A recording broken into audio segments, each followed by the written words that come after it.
Nikola Tesla a dit un jour « Le présent est à eux, le futur pour lequel j'ai réellement travaillé est mien ». Peu de gens connaissent Nikola Tesla. Pourtant, ce scientifique et inventeur hors du commun a été à l'initiative de très nombreux progrès dans les sciences, mais aussi dans les technologies du quotidien, qui ont et vont bouleverser le monde entier. Il surpasse tout le monde. C'est un mythe, ce mec. Mais pourquoi ce génie visionnaire est si peu connu? Tout simplement parce qu'il a fait les frais de multiples théories du complot. Mais commençons par le commencement. Nikola Tesla, né en 1856 en Croatie. Dès son enfance, il développe de grandes aptitudes intellectuelles et devient inventeur autodidacte à 17 ans. Il est diagnostiqué comme un génie et qu'il a au moins deux dons. Celui de la mémoire absolue, c'est-à-dire qu'il est capable de se souvenir de n'importe quoi, dans les moindres détails. C'est sûrement grâce à ça qu'il parlait 8 langues. Le croate, le tchèque, l'anglais, le français, l'allemand, le hongrois, l'italien et le latin. Il avait aussi un don de visualisation hors du commun. En gros, quand il fermait les yeux, il arrivait à visualiser n'importe quoi dans les moindres détails et à les faire fonctionner virtuellement, comme s'il avait un logiciel de conception industrielle dans sa tête. C'est ce don qui faisait qu'il n'avait pas besoin de schéma ni de maquette. Il suffisait qu'il ait un peu de temps seul et il revenait avec une idée qu'il fabriquait rapidement et qui fonctionnait du premier coup. Comme il disait, tout ce que j'invente fonctionne comme je l'ai imaginé. L'expérience se déroule comme prévu. En 1875, il rentre dans une école polytechnique autrichienne où il étudie les maths, la physique et la mécanique. Son professeur de physique présente un moteur à courant continu, mais cette machine connaît quelques problèmes et produit beaucoup d'étincelles. Tesla l'examine et propose de remplacer le courant continu par du courant alternatif. Mais le professeur trouve sa proposition absurde. Quelque temps plus tard, Tesla présente le premier moteur à courant alternatif. En 1884, en voyant que ses inventions ne provoquent aucun intérêt en Europe, il tente sa chance en partant aux États-Unis travailler avec Thomas Edison. Ce dernier vient de créer un réseau électrique en courant continu alimentant New York, mais il a pas mal de problèmes de panne, d'incendie et d'autres incidents à cause des tensions trop élevées. De plus, le courant continu ne peut pas être acheminé sur de longues distances. Il aide Edison en faisant en sorte que son courant continu fonctionne, mais lui vante les mérites du courant alternatif qu'il a inventé comme moyen d'avenir pour transporter l'énergie électrique. Edison n'est pas d'accord et l'envoie plutôt faire la maintenance des installations électriques. Tesla y arrive à chaque fois, facilement et rapidement, en améliorant les composants d'Edison. Des tensions naissent entre Tesla et Edison, qui se sent menacé par ses inventions talentueuses, et Tesla finit par démissionner. En 1886, il crée une société avec toutes ses économies, mais se fait avoir par ses associés. Il est ruiné par ses associés qui gardent ses brevets.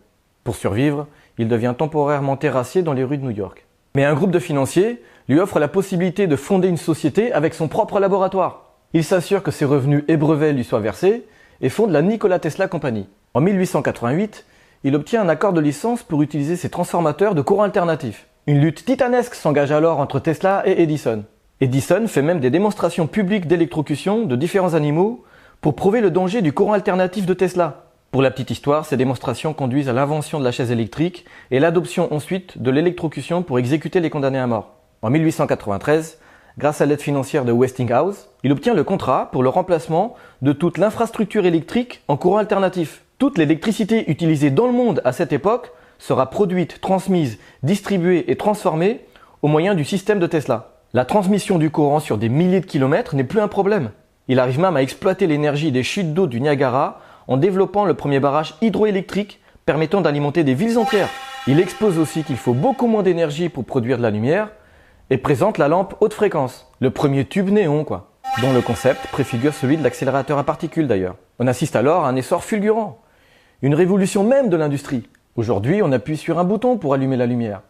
Mais personne ne se pose la question de qui a inventé ça. Le courant alternatif qui est disponible dans nos prises électriques, c'est lui. Le moteur à courant alternatif de votre machine à laver, c'est encore lui. Bref, en 1893, il fait un nouveau pas pour le progrès de la science en décrivant en détail les principes de l'émission radio. Il fait même la première expérience publique de communication radio, fait que l'on attribue généralement à Marconi en 1895.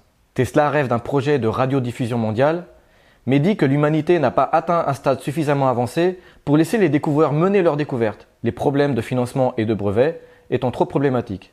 En 1889, il démontre l'effet de résonance mécanique en manquant de détruire un immeuble avec juste un minuscule oscillateur à pile fixé à une poutre. Cette façon de se donner en spectacle laissa une partie de l'opinion publique dubitative quant à ses intentions. Et c'est à partir de ce moment-là que les gens parlaient de lui parfois comme un savant fou. En 1899, il emménage dans son labo en altitude à Colorado Springs et il fabrique un système de transmission d'énergie sans fil. Il fait quelques démonstrations spectaculaires en public où il est entouré d'éclairs que sa bobine produit ou en tenant dans la main une lampe allumée sans qu'elle ne soit branchée à aucun câble.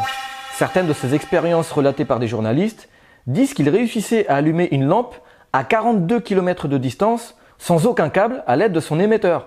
Cette maîtrise de la foudre et de l'énergie ne firent que renforcer sa réputation de savant fou. Mais son grand projet était de distribuer à tous les humains de la Terre de l'énergie illimitée et gratuite.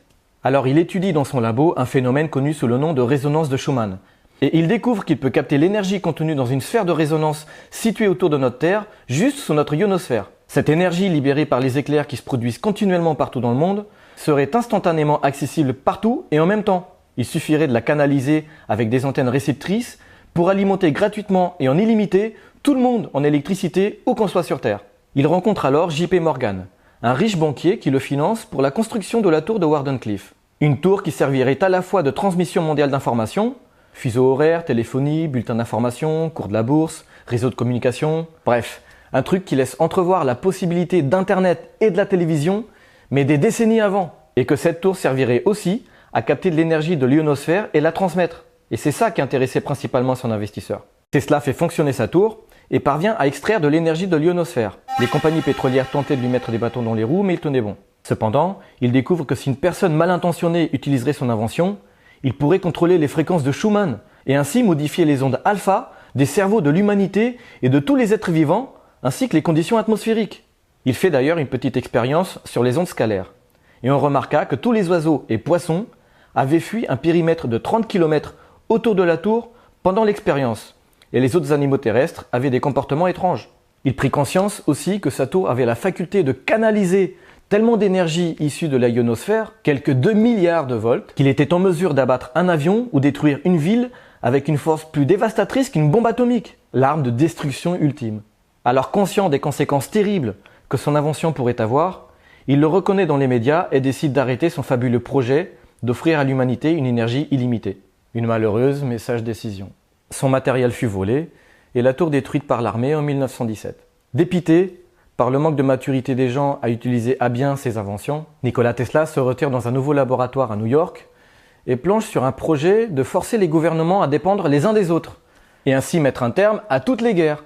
Alors il met au point le fameux rayon de la mort en 1934, une arme à accélérateur de particules tellement puissante qu'elle peut tout détruire à une distance de 400 km. Satellites, avions, bateaux. Tesla affirme qu'avec quelques-unes de ses installations situées à des endroits stratégiques, ça dissuaderait quiconque d'attaquer et qu'il est prêt à donner ses plans au gouvernement. Le gouvernement américain dit que c'est la meilleure invention de Tesla et attend impatiemment qu'il leur fournisse tous les plans nécessaires à la construction de ces armes. Mais Tesla décide de rendre impossible l'exploitation de son invention par un seul gouvernement. Il prend soin alors de fragmenter ses plans en 4 parties à assembler et donne un fragment au gouvernement américain, canadien, anglais et russe. Il n'a pas laissé le choix à ces 4 nations qui devaient se consulter et se mettre d'accord pour réunir leurs fragments et ainsi avoir l'ensemble des plans. Les médias baptisèrent cette arme le rayon de la paix ou le rayon de la mort. Mais ça n'a pas marché. Malgré tout, les gouvernements ont peut-être utilisé leurs techniques de renseignement et d'espionnage ou ont peut-être planché à calculer les parties manquantes car les armes modernes de ce genre se ressemblent toutes et ont la signature du génie de Tesla. Par la suite, ces inventions et brevets sont quasi tous subtilisés par le gouvernement américain pour le développement militaire, comme le guidage à distance, le laser, le radar, les rayons X, une machine volante à décollage-atterrissage vertical. Ce n'est que bien plus tard que certaines de ces technologies seront exploitées par la médecine, les transports, la communication et les autres industries. Vers la fin de sa vie, il cherchait à comprendre le fonctionnement de la matière, du temps et de la lumière. Il paraissait même avoir une certaine avance sur Einstein.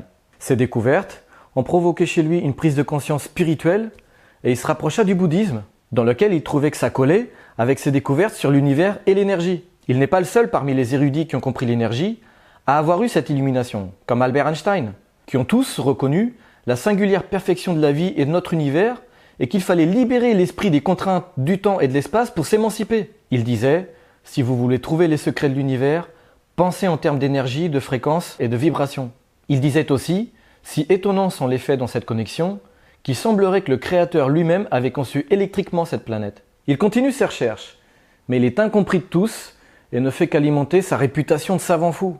Tesla est même apparu comme l'un des premiers ennemis de Superman dans le rôle d'un savant fou utilisant son rayon de la mort.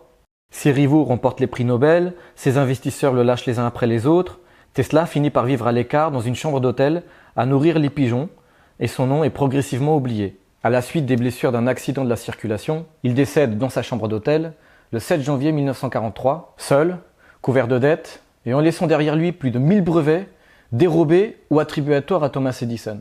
Peu avant de mourir, il a dit « Je me fiche qu'ils aient volé mon idée.